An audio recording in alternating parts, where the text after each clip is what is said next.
ఇప్పటిదాకా ఒక లెక్క, ఇక నుంచి మరో లెక్క. ఇప్పటిదాకా అనధికారికం, ఇప్పుడు అధికారికం. పార్టీని నవతరం నడిపిస్తానంటోంది, యువతరం ముందుకు ఉరుకుతానంటోంది. సైకిల్ని మరింత జోరుగా, హుషారుగా నడిపించేందుకు నయా నాయకుడు ముందుకొచ్చారు. యువగళంతో గర్జించిన మంత్రి నారా లోకేష్కు టీడీపీలో ప్రమోషన్ లభించింది. పార్టీ వర్కింగ్ ప్రెసిడెంట్గా ఆయన ఎంపికయ్యారు. 2029 ఎన్నికలే టార్గెట్గా టీడీపీ ఈ నిర్ణయం తీసుకుందా? లోకేష్ అండ్ టీం సారథ్యంలో సైకిల్ దూసుకుపోనుందా? టీడీపీ 3.0 అదిగో మూడో తరం. యువత ప్రతినిధిగా ప్రమోషన్. 2029 ఎన్నికలే target. TDP national working president Lokesh the leader.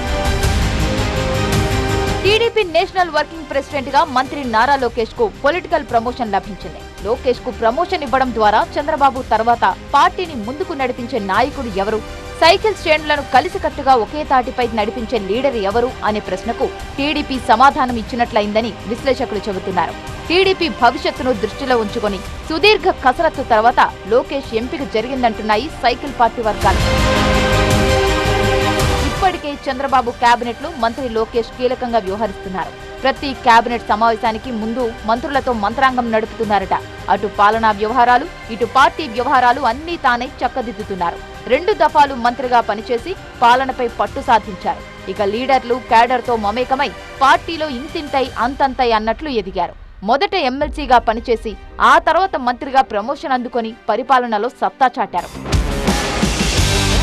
జాతీయ వర్కింగ్ ప్రెసిడెంట్ గా లోకేష్ కు ప్రమోషన్ రావడం టీడీపీలో కీలక పరిణామాన్ని సూచిస్తున్నాయంటున్నాయి పార్టీ వర్గాలు. 2029 ఎన్నికలే టార్గెట్ గా ఈ ఎంపిక జరిగిందని పార్టీ వర్గాలు భావిస్తున్నాయి. యువతరం నవతరం ప్రతినిధిగా రాబోయే ఎన్నికల్లో టీడీపీని ముందుండి నడిపించే నాయకుడిగా లోకేష్ ఆవిర్భవించారని చెబుతున్నారు. ఇక టీడీపీ భవిష్యత్తుకు లోకేష్ నాయకత్వం బలమైన బేస్ గా మారుతుందని, మూడో తరం నేతగా ఆయన పార్టీని మరింత ముందుకు తీసుకువెళ్తారని ఆలోచనలో అధినాయకత్వం ఉందట. లోకేష్ కు పగ్గాలు అప్పగించడం ద్వారా యువ నాయకత్వాన్ని ప్రోత్సహించినట్లు అవుతుందనే భావన టీడీపీ వర్గాల్లో ఉందట. ఇక లోకేష్ తన టీంను కూడా సిద్ధం చేసుకున్నారు. ఆయన టీంకి కూడా ప్రమోషన్ లభించింది. 3 జాతీయ ప్రధాన కార్యదర్శులుగా లోకేష్ టీం మెంబర్స్ ఉన్నారట. కేంద్ర మంత్రి కింజరాపు రామ్మోహన్ నాయుడు, నంద్యాల ఎంపీ బైరెడ్డి శబరి, ఇక లోకేష్ కు అత్యంత సన్నిహితుడైన కిలారు రాజేష్ కు కూడా జాతీయ ప్రధాన కార్యదర్శి లభించింది. ఇలా తనదైన టీంతో తనదైన శైలిలో సైకిల్ సవారీకి లోకేష్ సిద్ధమయ్యారట. తెలంగాణలో కేటీఆర్ ను బీఆర్ఎస్ వర్కింగ్ ప్రెసిడెంట్ చేశారు కేసీఆర్. ఇప్పుడు చంద్రబాబు కూడా అదే వ్యూహాన్ని ఫాలో అవుతున్నారా అనే చర్చ కూడా జరుగుతోందట. ఇక పార్టీ అధ్యక్షుడు సీఎంగా అత్యున్నత స్థాయిలో చంద్రబాబు రాజకీయ వ్యూహరచన చేస్తుంటే దాన్ని గ్రౌండ్ లెవెల్లో అమలు చేసే బాధ్యతలను లోకేష్ చూసుకుంటున్నారని సమాచారం. ఇక లోకేష్ కు ఒక్కసారిగా పొలిటికల్ ఎలివేషన్ ఇవ్వలేదని, ఆయన దశలవారీగా కష్టపడి ఈ దశకు చేరుకున్నారని టీడీపీ వర్గాలు చెబుతున్నాయి. ఒక్కో మెట్టు ఎక్కుతూ తనను తాను నిరూపించుకుంటూ లోకేష్ ఈ స్థాయికి చేరారు.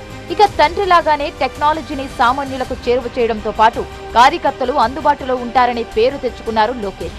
కార్యకర్తలే టీడీపీకి బలం.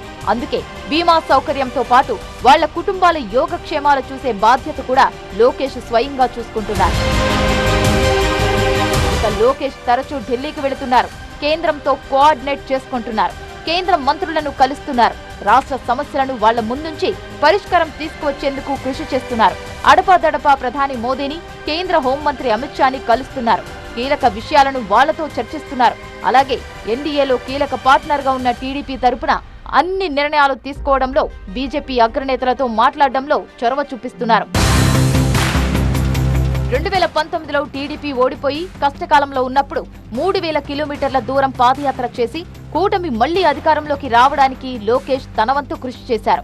కేడర్ చేత లీడర్ గా నీరాజనాలు అందుకున్నారు. యువగళం పేరిట రాష్ట్ర వ్యాప్తంగా చేపట్టిన పాదయాత్ర లోకేష్ లోని అసలైన నాయకుణ్ణి బయటకు తెచ్చిందంటారు. ఈ పాదయాత్రలో లోకేష్ సామాన్య ప్రజానీకంతో మమేకమయ్యారు.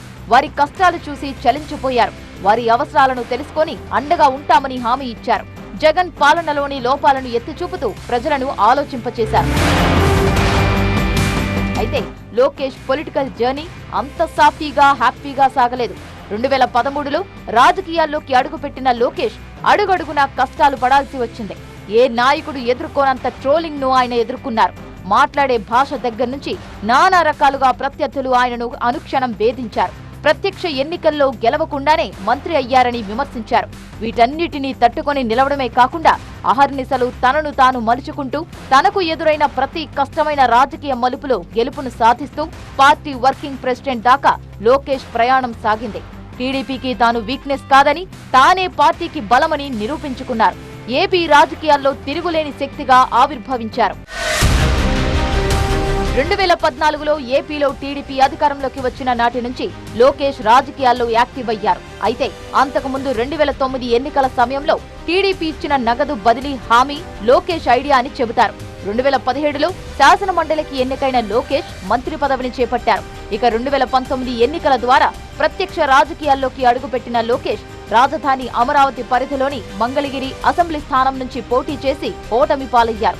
అయితే ఆ ఓటమి లోకేష్ ను కుంగదీయలేకపోయింది. ఆ ఓటమి పాఠాన్నే గుణపాఠంగా మార్చుకొని రాజకీయ ప్రత్యర్థులను బలంగా ఢీకొట్టారు.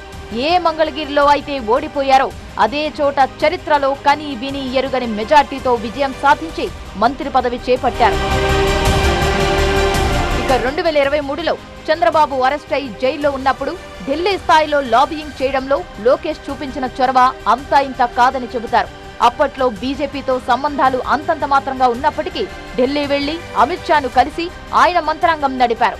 అప్పుడు లోకేష్ వ్యవహరించిన తీరు టీడీపీ శ్రేణుల్లో ఆయనపై నమ్మకాన్ని మరింత పెంచేశాయి. ఢిల్లీ స్థాయిలో లాబియింగ్ చేయడం, నేషనల్ మీడియా చర్చల్లో పాల్గొనడం, తన తండ్రిపై నమోదైన కేసుల్లోని లోపాలను ఎత్తి చూపడం ద్వారా జాతీయ స్థాయిలోనూ తాను ప్రభావం చూపగలనని చాటారు. క్లిష్ట సమయంలో పార్టీని ముందుండి నడిపించి టీడీపీలో నెంబర్ 2 స్థానం తనదేనని చెప్పకనే చెప్పారు. అటు అన్నా అని పిలుస్తూ డిప్యూటీ సీఎం పవన్ కళ్యాణ్ తో సన్నిహిత సంబంధాలు నెరుపుతూ జన సైనికుల మనసును కూడా లోకేష్ గెలుచుకున్నారు. రచ్చ గెలిచి ఇంట పగ్గాలు చేపట్టిన లోకేష్ సారథ్యంలో టీడీపీ మరింత బలంగా ముందుకు సాగుతుందని పార్టీ శ్రేణులు భావిస్తున్నాయి.